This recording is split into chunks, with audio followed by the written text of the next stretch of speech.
بسم الله الرحمن الرحیم. عرض سلام و ادب و احترام خدمت شما. پیشاپیش ماه مبارک رمضان فرستنش تبریک عرض میکنم. ان شاء الله ماه پر از خیر و برکت باشه. خب مباحث و اخبار و تحلیل ها هولوش اوکراین الان پررنگه.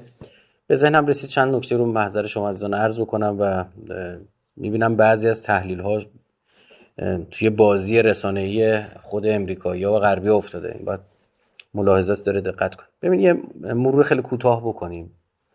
اوکراین بخشی از شوروی بوده، یه زمانی سومین قدرت اتمی جهان بوده، یعنی به خاطر اینکه موقعیتش، خب شوروی بخش قابل توجهی از تسلیحات اتمیش اونجا دپو کرده بود و همه چی داشت. تو جریان بعد از فروپاشی شوروی اینا پذیرفتن، یعنی کشور شدن اوکراین، پذیرفتن سلاحاشون رو تحویل بدن. خب اگر امروز میبینید ترامپ میگه تو هیچ برگی و هیچ کارتی برای بازی نداری، من که واقعا نداره. اگر شما چیزی تو دسترس شماست، ابزار قدرت شماست، فاکتور قدرت شماست، بری تحویل بدی، خب معلومه با چی میخوای بری مناظره کنی، با چی میخوای بری مذاکره بکنی. یه زمانی این بوده، اینا دو دستی تحویل دادن. هواپیما بمب افکنایی داشتن که اینا رو بعضیشو دادن به روسا، بعضیش اصلا معدوم کردن. خیلی عجیب بود، یعنی صحنه‌های بسیار وحشتناک اتفاق افتاد. خب آرام آرام قول داده بودن، البته خب غربی‌ها، که سمت یعنی ناتو رو گسترش ندن سمت شوروی و کشورهایی که از شوروی جدا شدن. اما خب به کدوم قولشون پایبند بودن که این دفعه دومش باشه؟ آرام آرام آرام آرام از اینکه قول داده بودن یه اینچ آن طرفتر به سمت شرق نخواهند آمد، شروع کردن کشورها رو عضو ناتو کردن و پیش آمدن. خب یکی از جای بسیار مهم اوکراین به خاطر موقعیت صقلجشی و بسیار مهمی که در شمال دریای سیاه، خب بسیار استراتژیک و راهبردیه. زمین‌های بسیار حاصلخیزی داره، بخش قابل توجهی از تولید مواد غذایی جهان، گندم و امثال هم در کلزا و نمیدونم چه دانه‌های روغنی در اوکراین صورت میگیره. و به قولی لجمن غربی رو تبدیلش کردن به لجمن خودشون. لجمن یعنی لبه جلویی میدان نبرد. خب یعنی اونجا رو اگه تثبیت بکنن، روسیه دیگه جاش نمیتونه تکون بخوره، روسیه رو پس دادن. روس ها هم با وجود تمام این اتفاقات هشدار میدادن، اما خب تو نقطه ضعف قرار داشتن. چند سال پیش درگیری شکل گرفت، خاطرتون باشه، سر شبه جزیره کریمه. دوستان لطف بکنن نقشه دریای سیاه خیلی ساده و کشورهای اطرافش رو بگذارن. نقشه اولی که این شبه جزیره کریمه هم دست اوکراین بوده، تا ببینن این شمال دریای سیاه که بدونید 95% صادرات غذایی، مواد غذایی روسیه از اونجا داره صورت میگیره. خب یعنی اگر اونجا مسدود بشه، بلایی سرش بیاد، روسیه بدبخت و بیچاره است. بخش قابل توجه فقط اون نیست، نفتش هم داره از همونجا صادر میکنه و بقیه واردات، صادرات نزدیک بیش از 200 میلیون تن میگن کالا از اونجا در واقع رفت آمد داره و روسا خیلی مهمه. جنوبش هم دست ترکیه یاست دیگه، دو تا تنگه اونجا دست ترکیه یاست و ترکیه از اونجا که عضو ناتو هر لحظه میتونه اونو ببنده. حالا در واقع این جنوب دریای سیاه رو ناتو گرفته بوده، حالا میخواسته بیاد اوکراین هم بگیره، اوکراین عضو خودش بکنه. خب اینا یه طراحی بلند مدت کردن و نقشه جالبی به نظرم کشیدن. غربی‌ها همیشه اینجوریان، یعنی روسا اینجوری نیستن، چینی‌ها اونجوری نیستن. اینا برنامه می‌ریزن برای یه کشوری از 10 سال 15 سال قبل، آرام آرام با دقت اینو پیش میبرن، قدم به قدم. خب چیکار کردن؟ همزمان که اینا دارن درگیر این مسائل هستن و آرام آرام اوکراین رو سمت خودشون میکشونن، یکی از مسائل بحث صادرات روسیه از اوکراین، صادرات گاز روسیه از اوکراین به اروپا بود. همیشه یه تنشی داشت، خاطرتون باشه، سر اخباری که دارم میگم مال بالای 10-15 سال پیشه ها. خب اما یه بزرگترایی که اون موقع بیشتر اخبار رو حواسشون بود، شاید جوان‌ترا اون موقع بیشتر سرگرم کارتون دیدن بودن، یادشون نباشه، اما همیشه مخصوصا تو فصل زمستان یه درگیریایی بود. اینا شروع کردن یارکشی کردن، رو رسانه‌های اوکراین کار کردن، آدماشون رو تو اوکراین به قدرت رسوندن. تا اولین کاری که کردن یه غیریت سازی کردن. یعنی چی؟ یعنی مردم اوکراین خودشون رو از روس‌ها جدا می‌دونستن، در حالی که اینا زبانشون، نژادشون، همه چیشون یکی و خاطراتی که مال زمان جنگ جهانی بود رو زنده کردن. خب تحریک می‌کردن روس‌ها رو که وارد بازی این جنگ بکنن. یعنی طراحی شده بود که یا روسیه باید کوتاه میومد، ناتو همینجوری گسترش پیدا می‌کرد، و یا باید وارد جنگ می‌شد که این از پیش در واقع برنامه‌ریزی شده بود. اینا آموزش دیده بودن. اوکراین سومین کشوری بوده که حضور نظامی در عراق داشته.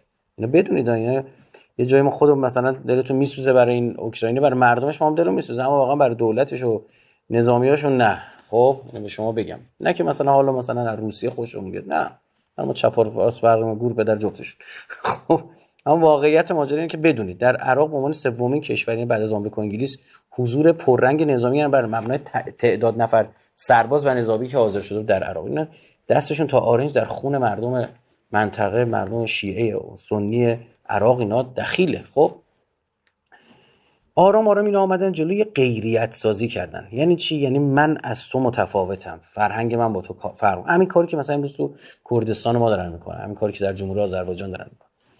نزدیک 14-15 هزار روس تبار رو اینا کشتن. همین نازی‌های اوکراین که الان جزء مخالفای 100% جدایی این 20% از اوکراین. اینا دقت بفرمایید.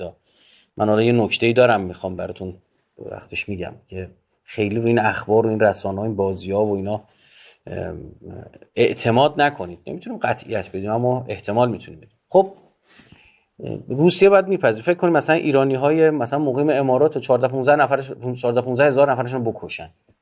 هر روز شما مطالبه دارید، چیکار دارید میکنید؟ چرا واقعا بی‌عرضه‌ای، چرا کاری نمیکنید؟ خب این فشار میاره دیگه بر حکومت. آخر روسیه در این دام افتاد و اینا از قبل تمام این کشاورز نبودن، آموزش نظامی دیدن، استاد جنگ‌های نامتقارن شده بودن. اصلا برخی از اینا میگن، برخی از نظامی‌ها میگن که اینا تجربه جنگایی که در خاورمیانه آمریکایی‌ها به دست آورده بودن و ناتو به دست آورده بود در افغانستان، اینا رو همه رو آوردن روی اوکراین سوار کردن و روسیه رو گیر انداختن. روسیه هم تصورش این بود مثلا دومین قدرت نظامی جهان میتونه با اینا مقابله کنه و واقعا مونده بود. اولا هیچ عارضه طبیعی نبود، هر چی میگرفتن روز اینا میگرفتن، شب اونا پس میگرفتن. هلیکوپتراشون با دوش پرتاب میخورد، ماشیناشون، تانکاشون. همین الان دید تو استفاده از پهپاد، الان پهپادهای انفرادی، خب اثر شما دیدید اینا آموزشی هاشون تو سوریه اومد، ارتش سوریه رو فلج کرد و تروریستا تونستن سوریه رو بگیرن. آموزش همین اوکراینیا بود. یه پهپاد کوچیک میتونست یه تانک رو نابود بکنه. هزینه‌های خیلی زیاد رو دست روسا گذاشتن، چند ده هزار کشته، زخمی. بعد از اون طرف هم پک تحریمی رو با ما تست کرده بودن، یعنی با ایران پک تحریم رو تست کردن، واقعا اینا رو انداختن توی هچلی. تحریم نه اینکه ما داریم. خب حتی تیم فوتبال روسیه هم تحریم، تو جام جهانی راش نمیدن. بکن به اینا فکر کن. چرا؟ چون کشور متجاوزه. یعنی انقدر با این ور رفتن تا این وارد خاک یک جای دیگه بشه. برای ما چرا نمیتونن اینجوری تحریم کنن؟ برای اینکه ما به جای تجاوز نکردیم.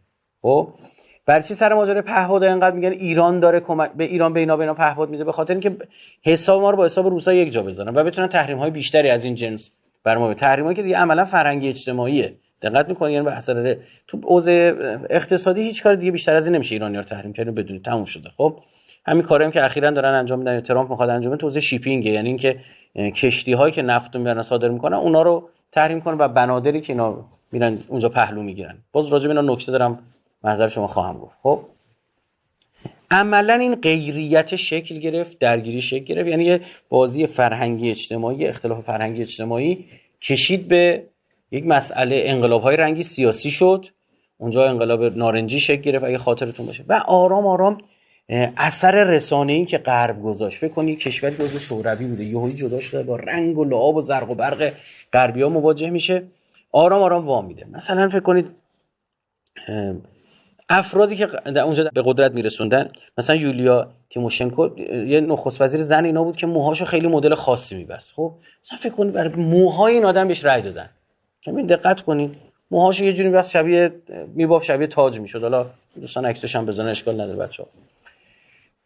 بعدن همین آدم به 7 سال زندان به خاطر اختلاس محکوم شد. یعنی خودش سردسته دزدا بود، اما مردم اینا رأی داده بودن. ببین ذائقه اینا غربی شد. که یه کار به یه جایی رسید به یه دلقک به معنی واقعی کلمه. واقعا بعضی از کارهایی که این روی سن انجام داده رو نمیشه بر مردم گذاشت. یعنی فکر نکن یه کمدین عادی بوده. خب یه کمدین جنسی بود، یعنی کمدین عادی که بگه طنز فاخر داشته همین نبود. خب بالاخره تونستن این آدم رو، یه یهودی صهیونیست رو آوردن اونجا به قدرت رسوندن. و او بخشی از پروژه شرکت‌های صهیونیستی بود. خب زمینه اونجا باید حاکم بشن، صاحب بشن. عرض کردم قبلا مفصل صحبت کردم، بلک راک اومد وسط. بلک راک که سهام داشت در شرکت‌های نظامی، از F35 تولید میکنه تا سامانه تاد، شرکت‌های دیگه ای هم درش سهام داره و عملاً مؤثر بر اونها که از بذر تروریخته گرفته، بذر گیاهان گرفته دارن تولید میکنن تا سموم و آفتکش‌ها که برای کشاورزی.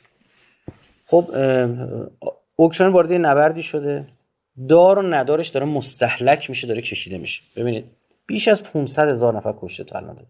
فیلمایی هست که به زور اینا تو خیابون جووناشونو میرن و بفرستن جنگ. من اینا رو لطف باز دوستان بکنه فیلماشو بذارن ببینید، چه فایده نداره به چشم ببینید. به زور اینا رو میگیرن مثلا میبرنشون سربازی. Нема протоколу ніякого, що ви робите? Що ви робите? Дивіться, люди пакують, просто що це таке беззаконня якесь? Що ти робиш, блядь?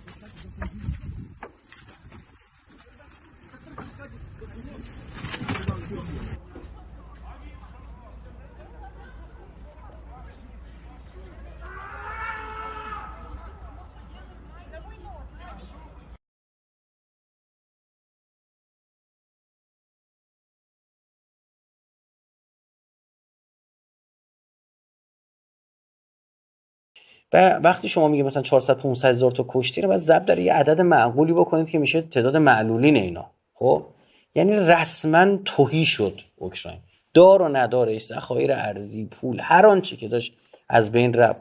تو همین ایام در واقع درگیری نزدیک معادل تولید 8 میلیون تن گندم که خیلی زیاده، فکر نکنید کمه، 8 میلیون تن گندم سالانه رو تو زمینایی که فقط روسیه ازش تصرف کرد دست داد. روس‌ها درسته 20% زمینای اوکراینی گرفتن، اما تو خط ساحلی بیشتر پیشرفت کرده. شاید بگم 50% خط ساحلی که گفتم بسیار استراتژیک بود برای همه تو دریای سیاه، اونا رو هم به دست آوردن. خب حالا اینا وقتی اعتراض شد در آمریکا که چرا ما داریم از ما مالیات میدیم به اینا داریم پول میدیم، گفتن نه ما به اینا وام میدیم. گفتن خب وثیقه وامشون چیه؟ گفتن زمیناشون 100 ساله. بعضیا میگن منابع و زیرزمینی رو ترامپ برداشت برده، نمیدونم آمریکا مقابل. نه این نیست، روزمینی رو هم برده. اینا رو همه رو بلک راک اومده با اینا بسته. خب سهامدار اون بانکاییه که با اینا طرف قرار دادن. 100 سال عرض کردم حاصل خیزترین زمین‌های دنیا. اصلا اونجا انقدر آب شیرین هست لازم نیست شما برای انتقال آب پروژه‌های ویژه یه پمپی بذاری که هم رودخونه است کنارش در واقع اونجا آبیاری میشه. مثلا پرچم اوکراین همینه، اون آسمان آبی و زمینی که پر از گل‌های زرد شبیه این مزارع گلزار که حالا خدمت شما عرض کنم بعضیا به اون تشبیهش میکنن، هرچند خب این قدیمی‌تره. ببینید ما تا اینجای ماجرا رو باید میگفتیم تا یه مقدمه باشه که ببینیم ما اوکراین چی شد. خب حالا اروپایی‌ها پشت اوکراینن چی میگن؟ میگن اگر اوکراین شکست بخوره روسیه طعم پیروزی رو چشیده، بعدی لهستانه، بعدی شاید رومانی باشه، همینجوری باید بیاد جلوتر تا به موانع طبیعی برسه. دقت کنید الان بین روسیه و اوکراین موانع طبیعی وجود نداره، یه کوهی باید برسین، اولین کوهستان‌های از اینجا توی وسطای رومانیه و تا اونجا برسن. خب اینا نگرانن، اروپایی‌ها نگرانن، خود امریکایی‌ها در نگران کردن بیشتر اینها خیلی نقش داشتن. یعنی حکایت اون در واقع ماجرای عملیات روانی که مولا نصرالدین کرد، می‌خواست صف نونوایی بود چی بود خلوت کنه، حکومت میگه اونور حلیم میدن، انقدر مردم رفتن و خودش هم باور کرد. غربی‌ها واقعا متأثر از عملیات روانی امریکایی‌ها هستن و عمده این طراحی توسط اندیشکده‌ها صورت گرفته، توسط دستگاه امنیتیشون صورت گرفته، در زمان دموکرات‌ها پررنگ‌تر انجام شده. الان تصورتون ترامپ اومده متوقف شد. من می‌خوام امروز تو این جلسه بگم اشتباه دارید می‌کنید. مثلا اینطور نیست. ترامپ داره دقیقاً بهترین بازی رو بازی اون انجام میده. اصلا اشتباه نکن. من واقعاً هوشمندی این طراحی قبطه خوردم.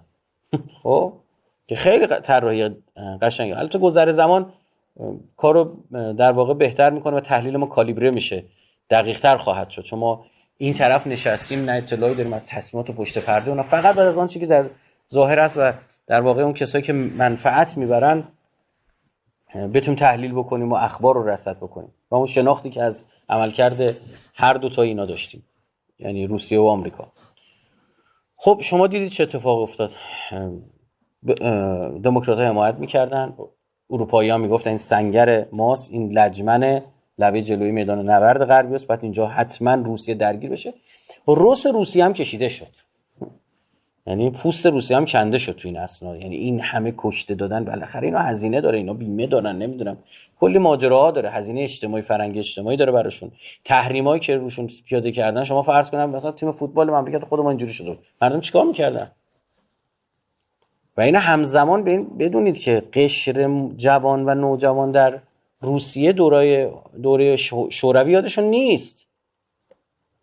خب اینا خیلی هاشون غربگران، کسایی که روسیه رفت آمد دارن بپرسید، خیلی هاشون غربگران، یعنی نگاهشون به اون طرفه. این رفتار هزینه‌زا میدونن. چندین مرتبه از جنس اتفاقاتی که در اوکراین و گرجستان رقم زدن خواستن تو خود روسیه هم رقم بزنن. هیچ بعید ندونید تو آینده این کارو خواهند کرد. این نیست، اون سر جای خودش ثمره‌شو خواهد داد. طراحی کردن برای 20 سال بعد دارن زحمتشون میکشن، نوش جونشون. خب تو کوفتشون بشه. اما میخوام بگم نابرده رنج گنج میسر نمیشود، باید زحمت کشید. قرآن هم میگه لیس للانسان الا ما سعی. انسان میگه، نگفته لیس للمؤمن، نگفته لیس للکافر. هر کی سعی بکنه به نتیجه زحمتش میرسه. دارن زحمت میکشن، برنامه‌ریزی میکنن. نه مثل مملکت ما برای 6 ماه برنامه وجود نداره. خب هر کس واسه یه چیزی میگه، یه قانون میذاره میرن زیر سوال. یه چیز عجیب غریبی داریم دیگه این سیستم اشتباه ما. نه اونا برنامه‌ریزی میکنن، دولت‌ها هم عوض بشن، اون اصول و اون استراکچر اصلی تغییری نمیکنه. خب فشار روس‌ها از یک طرف، یعنی از چه جهت؟ از این جهت که ما باید یه مسئله دیگه هم اینجا آنالیز کنیم. شاید بگم فشار روس‌ها استفاده این عبارت دقیقه نبود، اما این به این معنی که آمریکایی‌ها یه نگرانی پیدا کردن. گفتم ما روسیه رو اونطور که می‌خواستیم تحریم کردیم، الان هم می‌خوام برم تو تحریم نفتیش دیگه.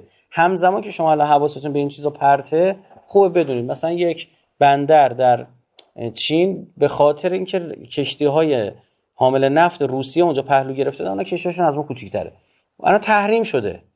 یعنی همین الان ترامپ داره این کارو تحریم انجام میده، این دیگه کار بایدن نیست. و جالب بدونید یعنی در دولت ترامپ داره صورت میگیره. اینا تحریم‌ها چه تحریم‌های کنگره است، یعنی باید گوش کنه اصلا رئیس جمهور. خب این که شما میدیدید که زلنسکی هی اشاره میکنه به کنگره انگار مثلا از ترامپ جداست، این برای یه چیزی هست که داره این حرفو میزنه. خب یعنی یه اختلافی اونجا هست، از به این امید داره به سناتورای در واقع دموکراتی که در اونجا هستن و طرفدار اوکراینن. خب دقیقاً مثل همین ماجرای ایران خودم، از ما با ایرانی‌ها مذاکره میکنیم، از ما تحریم‌ها رو تمدید میکنیم. این چماق و هویج این سیاست قدیمیه، یه روش جدید نیستش. خدمت شما عرض کنم معروف اصلا.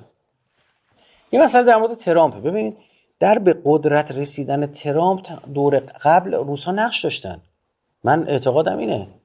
یعنی اون بحثی که میگفتن اینا تاثیر گذاشتن رو شبکه‌های اجتماعی و نمیدونم روی رأی‌های الکترال و نمیدونم چه، بیراه نیست. حتی مسائلی مطرحه که در گذشته دهه 60 یا 70 میلادی ترامپ پیوست مثلا توسط روس‌ها، توسط شوروی ثبات به کاگبه جذب شده بوده باشه. همچین چیزای مطرح. من با این کار ندارم، چون ما نمیتونیم راجع به این قضاوت بکنیم. خب اما در عمل باید ببینیم چه اتفاقی افتاد. خب این دوره ترامپ با رأی بالایی رأی آورد و با قدرت رئیس جمهور شد. مثل دفعه قبل در واقع اینجوری نبود که با اینکه رأیش از هیلاری کلینتون کمتر شد، اما کالج الکترال ها پیروز شد و رأی آورد. یعنی این سیستم تخیلی داره انتخابات آمریکا. در مجموع رأی هیلاری کلینتون 3 میلیون بیشتر بود و بنا هم بود بعد از یه سیاه‌پوست یا زن رئیس جمهور بشه. اصلا تردید نکن، طراحی اونها این بود. اما خب حالا ترامپ رئیس جمهور. بعد یعنی اینا میگفتن همیشه متهم بود که تو با روسا در ارتباطی و نمیدونم چه و چه. خب من میگم نمیتونم قضاوت بکنیم دیگه، عمل کردش ببینیم. حالا اومدم ببین چه اتفاق افتاده.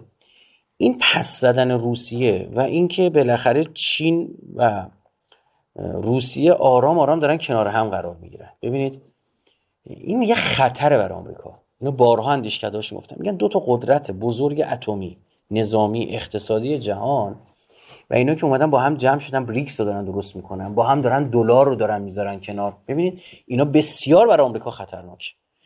امریکایی‌ها الان به این نتیجه رسیدن ما نباید کاری کنیم روسیه چاره‌ای جزی نداشته باشه بره تو ساید چین بیسته، بره سمت چین بیسته و قرار بگیره و اون موقع اون قدرت اقتصادی چین در کنار قدرت نظامی و غذایی روسیه چون خودکفاست و صادرات انجام میده، سالی 45 میلیون تن فقط صادرات گندمشه. خب این خطرناک میکنه، یک ساید اون طرف میسازه، یک گروهی میسازه اون طرف که میتونن پدر آمریکا رو در بیارن. باید چیکار کرد؟ باید با روسیه همینجور کجدار و مریض پیش رفت، همین مدلی که در مورد ایران انجام داد. یعنی چی؟ یعنی همونجوری که میگن ایران رو مستهلکش کردیم با تحریم ها، روسیه رو مستهلک کنن. همین الان برنامه اصلی از کردم شبکه مالی و نفتی روسیه رو دارن میزنن. شما دعوای زلنسکی با ترامپ میبینید، من چند قبل ترش رو میبینم که چی؟ تحریم های روسیه در زمان ترامپ هم تمدید شد، اما همون تحریم ها. پس چی شد؟ بعدش نمیاد. برای چی باید یه رقیبی رو بهش قدرت بده؟ هرگز این کارو نخواهد کرد. خب روسیه رو باید کشید جلو. دو، خرج اوکراین رو انداخت گردن اروپایی‌ها. درسته؟ همینا که کنار هم دیگه میچینیم و از اون طرف هم زلنسکی هم یه سری اتفاقات در داخل داره، نمیتونه به این سادگی بپذیره 20% خاکش بره، نمیتونم جنگو دیگه ادامه بده. درسته؟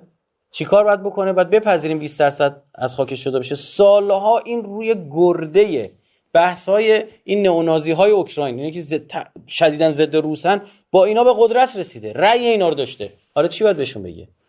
باید بگه من مجبورم. فلذا کل اتفاقی که دیروز دیدید میتواند یک بازی باشد، اونم مخصوصا توسط یک کسی که به قولی بر نخوره به برادران عزیزمون، بالاخره بونگایی آقای ترامپ و تو کار املاک از این کارا الا ماشاءالله بلده. این تصاویری که از این چیز اومده بود بیرون، آدمو یاد اون مسخره بازیاش تو بازی کشتی کج مینداخت. عین همون کاراش، عین همون کارا رو انجام. یعنی میتواند این مسئله یک بازی رسانه‌ای باشد، اهداف جدی در پیش داره. من چند تا نکته رو یادداشت کردم خدمت شما عرض میکنم. اولا حساب کار دست چینیا و ایرانیا بیاد با این رفتار. ببینید ما کسی که باش بودیم هم اینجور رها میکنیم. شما که اصلا جا خودشون اصلا دشمنید، بدونید انقدر تند برخورد میکنید. ترامپ خیلی دوست داره بلوف بزنه، نه که همه رفتارش بلوف باشه، نه، کسی که بلوف زنه باید یه دو سه جا هم خیلی محکم بره جلو که دقیقاً مردم به همون رفتارهایی که خیلی محکم و با تجری انجام داده استناد کنن تو ذهنشون. یعنی میخواد یه جنگ ادراکی داره انجام بده. دو، یه پیام برای اروپایی‌ها داره که من اصلا باهاتون شوخی ندارم، خرجش رو باید خودتون بدید، من نیستم. بس ترامپ فراموش نکنیم این یه آدم از نظر اقتصادی نشنالیسته و میخواد آمریکا رو تقویت کنه. این نیستش که اجازه بده کارخونه‌های آمریکایی برن توی چین تولید بکنن، نه، میخواد تعرفه ببنده. همین کارو داره با کانادا داره انجام میده. یعنی رفتار دیوانه‌واری که از خودش نشون میده بخشی از راهبرد و استراتژیشه. شما دید وقتی بود جلو کانادا خیلی محکم صحبت کرد، بعد از اون طرف هم میبینی هی با دست پس میزنه، با پا پیش میکشه، هی تعریف هم ازشون میکنه. یا مثلا در مورد غزه وقتی اون حرفو زد یه محکم پاسخ گرفت، گفت البته این توصیه من بود، این مدل من بود، حالا نمیخوام گوش کنم گوش نکنم. میبینید یعنی این مدل رو محکم میاد جلو، میخواد بسنجه. دقیقاً مثل کسی که میخواد بره یه ملکی بخره، یه قیمتی میده ببینه طرف واکنشش چیه. این سالها تو حوزه املاک کار کردین، اصلا خلق این آدمه. خب یعنی هم میخواد هزینه‌ها رو دوش روسیه بندازه، رو دوش اروپا بندازه، از این طرف هم اروپایی هم حساب کار دستشون بیاد. خب خیلی اتفاق جا خوبی افتاده. روسیه که پدرش در اومده، تحریم شده. اروپا هم بی‌نیاز شده از گاز روسیه. گازم که الان داره از خود آمریکا وارد میکنه. ادامهش آمریکا دلارش تقویت شده، یورو تضعیف شده. خب فقط الان مسئله مونده چین. یه نگرانی داره که روسیه سمت چین نداره، یه خورده نره، روسیه رو میکشه این طرف. البته معامله خوبی هم میکنه. کل معادن اوکراین 500 میلیارد دلار، عدد یه بار دیگه مرور کنید، 500 میلیارد دلار.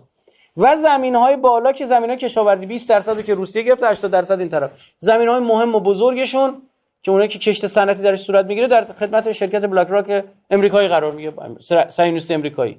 و این همه کارش انجام داده. مسئله دیگه، ترامپ خیلی براش مهمه که پایگاه و جامعه رأیش از دست نده. یعنی این باید در درون آمریکا محبوبیت داشته باشه، هزینه‌زا کنه برخورد با خودشو.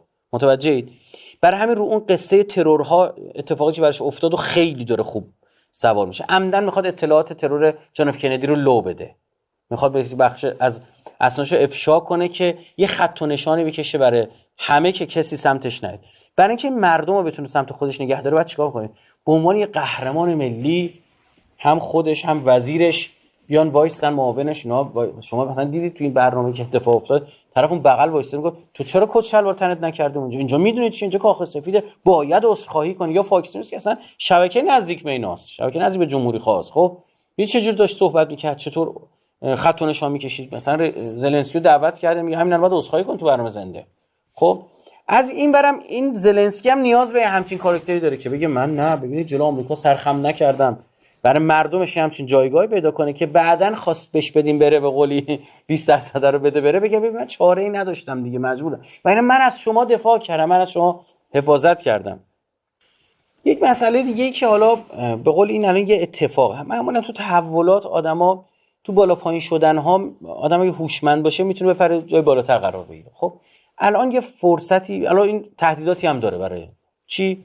اولا اینکه روسیه‌ای که رو مسیر تضعیف به این شکل بود تا یه حدود خودش میتونه پیدا کنه. وقتی این جنگ تموم بشه بالاخره پوتین هم آورده خواهد داشت، میگه رفتیم جنگیدیم اینقدر کشته دادیم، نگاه کن بالاخره مثلا این زمین ها رو برای خودمون کردیم. اون مسئله‌ای که اینا روس سوارا رو میکشتن ببینید تا حد زیادی من دفع کردم و اینا رو الحاق میکنم و نمیدونم چه و چه و چه. این یک. دو، اروپاییان، ببینید الان تقریبا تمام رهبران اروپایی، من دیشب نگاه میکردم حتی توییتم زدم، همه دارن از زلنسکی دفاع میکنن، تعریف میکنن، تمجید میکنن، تا هنوز سنگر اصلی نبردی و فلان و بهمان. خب این خطر رو وجود میاره که اروپایی‌ها بخوان جدا بشن از امریکا، از زیر یوغ آمریکا بیان بیرون. که صراحتاً مکرون توییت زد و اشاره کرد، میگم از قبلا هم گفتم، دفعه قبلم در زمان دموکرات‌ها مکرون یه همچین پالیسی رو فرستاد، پدر جد فرانسه رو آوردن جلو چشش دموکرات‌ها. چیکار کردن؟ تو ماجرایی که سفر رفت به چین با شی جین پینگ دیدار داشت، در مورد مانور نظامی مشترک و این صحبت کرد و اینکه اروپا جداست، چین جداست، آمریکا جداست، ما منافع خودمون رو داریم، هرچند با آمریکا نزدیک‌تریم. خب و همونجا هم از چین خواست که از نفوذی که روی روسیه داره و همکاری که با روسیه دارن بخواد که مثلا ماجرا اوکراین رو زودتر مثلا جمع بکنن و اینا.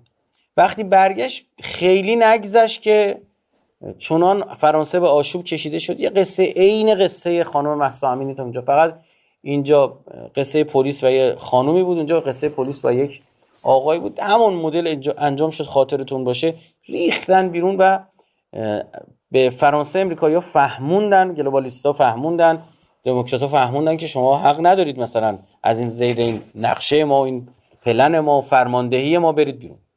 حالا این اتفاق داره میفته، یه فرصتی، این فرصت خوبی برای ایران. خب ببینید الان در مورد صادرات منتها بعد یه کاری در داخل کرد، یه وقتی ما خودمون ناترازی گاز داریم چطور میتونیم مثلا صحبت کنیم راجع به صادرات گاز به اروپا؟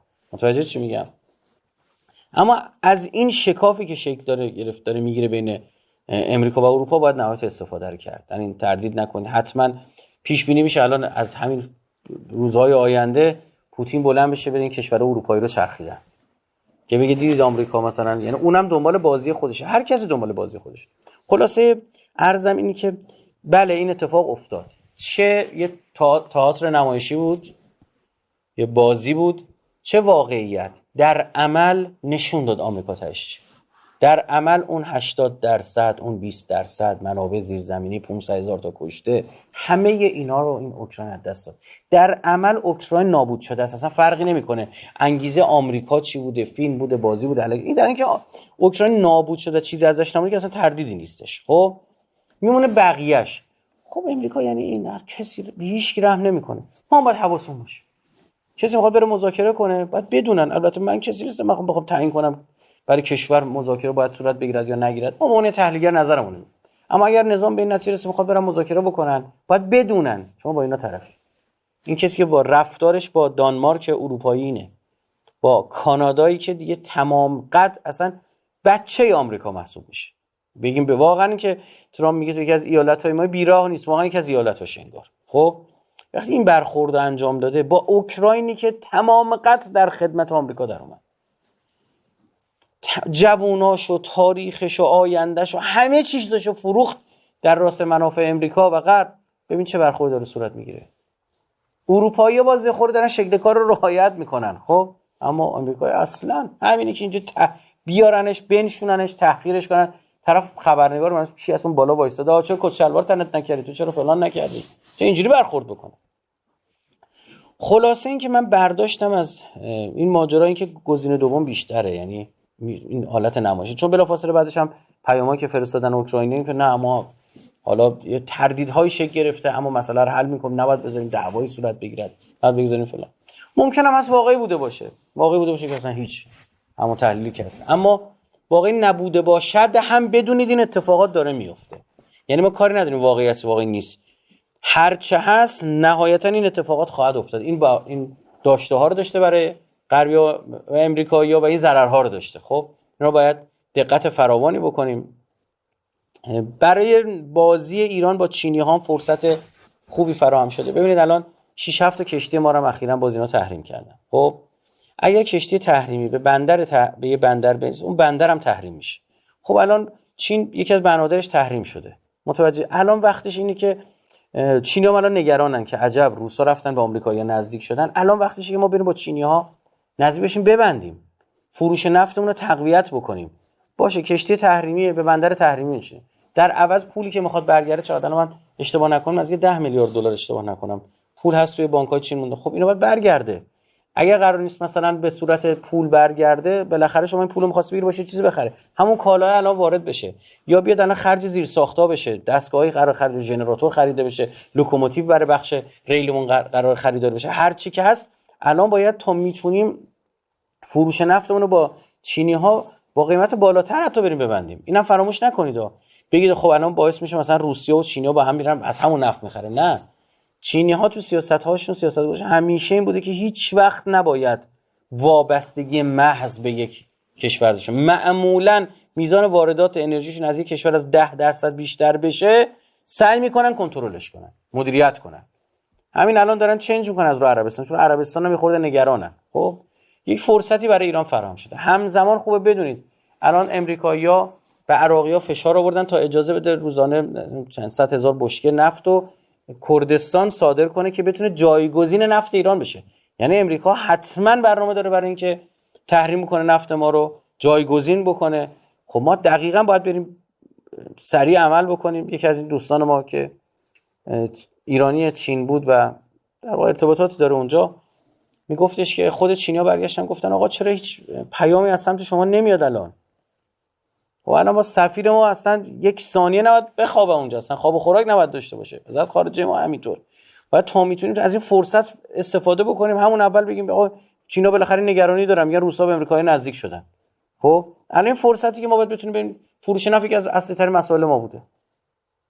خب همین الان میتونیم چینیو بریم ببندیم. بابا یه بانک استانی چین بارها عرض کردم کل کشور ما رو نجات میده. اصلا 200 میلیارد دلار برای پولی نیست. خب مشروطه برای اینکه شما سازوکارش درست چیده بشه و درست عمل کرده باشه. در نهایت من توجه شما رو به یه نکته که رهبر انقلاب 3 سال پیش اشاره کرده بودن میگم. عبرت اول در قضیه اوکراین این است که پشتیبانی قدرت‌های غربی از کشورها و دولت‌هایی که دست نشانده آنها هستند یک سراب است. واقعیت ندارد. این را همه دولت‌ها بدن. ببین دقیق امروز پیش بینی شده. دقیق امروز و ایشون همون کسی که الان داره به داخلی‌های خودمون هشدار میده راجع به مذاکره با آمریکا. ببینید با این دقت، یعنی واقعا باید نصب العین قرار بدی. خدمت شما عرض کنم ماجرا اوکراین رو جلو چشتون باشه تا بفهمید چی میشه. و دیدید در اثر فشارهای ترامپ ایشون کوتاه که نمیاد گفت اصلا چه وضعه، در حالی که ما دیدیم برخی از مسئولینمون چطور برخورد کردن، تا سر کوچه با خبرنگار رفتن به قولی. خب این خیلی بد بود، هول بودن برام. ای پیغام پسخان فرستادن. اون با خودش میگم دیگه شما بنده خدا هم بنگاهی محل ببین دیگه، حداقل هر روز داریم یا بیا این زمین منو بخر، بیا این زمین منو بخر. اینه یه خورده حتی بلد نبودن که پلیس خوب پلیس بد بزنن تو این ماجرا. ببینید چه بلایی سر اوکراین اومده. آمریکایی‌ها انقدر قشنگ بدونه که یه دونه سرباز آمریکایی کشته بشه بیچاره کردن روسیه رو، خدمت شما عرض بکنم اروپا رو وابسته کردن به خودشون. از نظر نظامی یعنی چه بلایی سر روسیه اومده، چقدر هزینه‌اشو برده اونجا، چقدر از تجهیزات نظامیش از دست داده، چقدر کشته داده. میتونه الان دوباره وارد درگیری دیگه، یه جنگ دیگه مثلا بشه؟ چه اتفاقی افتاده؟ بدون طراحی کردن، برنامه‌ریزی کردن. خب این نیستش که شما خوشتون بیاد مثلا ما بریم الان با آمریکا. نه، قدرت داشتی بابا، نداشتی از اوکراین بدتر بلا سرت میاره. همین اوکراین اگر سلاح اتمی شد تحویل نداده بود والله الان این نبود، والله بالله تالله الان این نبود. روسیه جرأت میکرد بهش حمله کنه؟ مطلقا این اتفاق نمیافتاد. چرا همین الان چرا یه سال میتونه ضربه خیلی بزرگ اوکراین الان میتونه به روسیه بزنه؟ چرا نمیزنه؟ دیگه میترسه اون اتمیه، اون روی اتمی روسیه بالا نیاد. چون دیگه صراحتاً مدودوف، پوتین رسما اسم بردن از اینکه اگر بخواد کار از کار بگذره نه تنها اوکراین، اروپا رو هم تهدید کردن. فقط کافی بود کشتی‌های حامل غذا در دریا رو بزنه. روسیه فلج شده بود. اما اینا با کشتی‌های همدیگه کار نداشتن. چرا؟ چون میگه اگر این کارو کنم به خونه پره برسه باید تا آستانه تحمل اتمی روسیه پیش برم. برسه دیگه تموم میزنه. اما اگر سلاح اتمی میداشت این اتفاق نمیفت. حالا قصه موشکی من شما همینه، قصه هسته‌ای من شما همینه. هر لحظه میگه ما اتم نداریم، اما اینا هر لحظه از ترسشون نمیگن ما اگر حمله بکنیم از کجا من میتونم زیر زمین این طرف اون طرف یه جایی بالاخره اینا دانششو دارن. اون موقع اینا سلاح اتمی دست پیدا خواهند کرد. بعد الان اصلا دلیل این که کشورها میگن میترسن برن سمت سلاح اتمی چه؟ تحریمه دیگه. ما رو تحریم نکنه. خب بسم الله دیگه، بیشتر از این ایران چجوری میشه تحریم کرد؟ متوجهید؟ همین ابهام اتمی الان برای شما آورده داره. بعد شما میبینی که این افرادی در دولت ترامپ و برخی از سناتورهای نزدیک به او در مجلسشون هی میگن که باید داستان لیبی تکرار شه. لیبی چه؟ تمام دار و ندار اتمی تاسیسات همه رو بار کشتی کرد فرستاد آمریکا. هیچی نداشته باشه. خب شما اینو دو دستی تقدیم کنی بعد این بلا رو سرت بیاره. تازه اوکراینی که مال خودشون بوده، آدم خودشون بوده رو باشین تا کردن. با من شما چیکار خواهند کرد؟ فلذا فاعتبروا، عبرت بگیریم. نه الکی تو فاز دشمن تراشی با کسی در بیاریم تو دنیا. نه، اصلا حرف ما این نیست به خدا. خب نه الکی دل خوش کنیم. سال هاست از برجام گذاشته آوردش شد. من نمیگم، آقای سیف گفت تقریبا هیچ. هر روز تحریما رو هم دارم اضافه تر. یه نفر خودمون یه قراردادی رو نگه داریم، زمین رو فروختیم و پولش هم نگرفتیم، همین قرارداد رو نگه داریم دستون بچرخیم این ور اون ور. از زلنسکی بیشتر میخواد بچرخیم این ور اون ور؟ هیچ کاری نمیتونه بکنیم. کشور رفت. ببخشید سرتون درد آوردم. یا علی.